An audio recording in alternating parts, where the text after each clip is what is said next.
जब भारत का नाम अब आधुनिक भारत का नाम आएगा तो भारत में असल परिवर्तन जो सामाजिक परिवर्तन है वो बाबा साहब के उस अध्याय के बाद ही पूरा कहता है जब संविधान लागू होता है। संविधान के लागू होने से पहले उन वर्गों का जिन वर्गों के शोषण की एक लंबी कड़ी है, जिन वर्गों के शोषण का एक लंबा इतिहास है, संविधान के लागू होने से पहले क्या उन वर्गों के अधिकार की बात करने के लिए कहीं पर थाना चौकी में कोई जगह थी क्या? आपके पास कोई अदालत में कोई जगह थी क्या कि उन वर्गों को या उनके पीड़ा को या उनके दुख को या उनके ऊपर जो अत्याचार जुल्म होते थे उसको चुनौती देने के लिए कोई कोर्ट था क्या?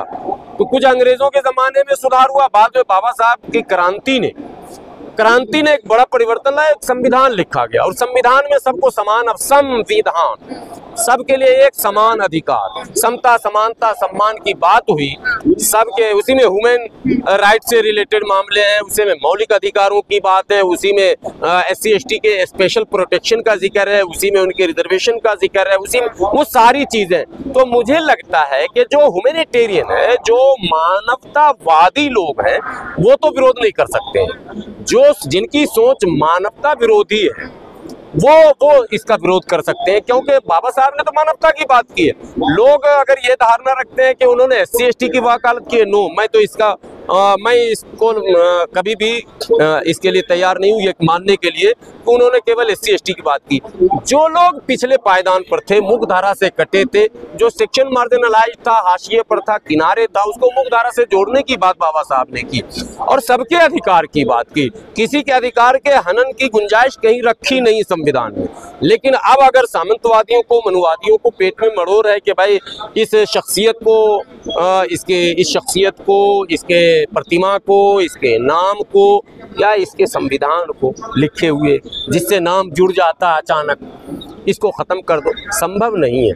पर कठिन दौर है, प्रशासन और शासन और सत्ता जिसके हाथ में है, कहीं ना कहीं ऐसे लोगों को, जैसे आप बता रहे हैं राष्ट्रीय ध्वज जैसे कुछ सड़कों के नाम बदले गए तो आपत्ति ना हो इसके लिए उन्होंने APJ अब्दुल कलाम रोड नाम रख दिया।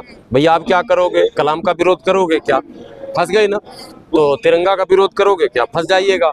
तो अब राष्ट्रध्वज, अरे राष्ट्रध्वज तो हर जगह लगा ही हुआ है।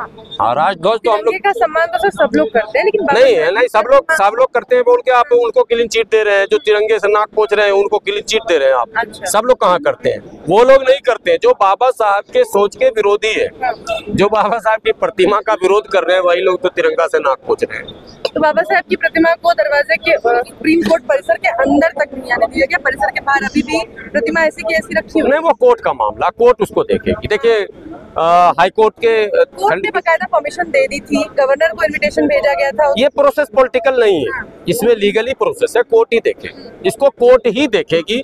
और मुझे लगता है कि धरना प्रदर्शन का रास्ता छोड़कर कोर्ट ही जाना चाहिए, क्योंकि वो पहले से प्रस्तावित था, उसे रोका नहीं जाना चाहिए था किसी भी कीमत पर। ये मध्य प्रदेश हाई कोर्ट के जो चीफ जस्टिस हैं कैद साहब, उन पर भी अभद्र टिप्पणियां की गई हैं, उन्हें भी। अब क्या कीजिएगा सर, हम लोग उसी समाज के बीच रहते हैं, जब हमारे कर्नल जनरल पर लोग टिप्पणी कर दे रहे हैं, क्या करें हम क्या कर सकते हैं?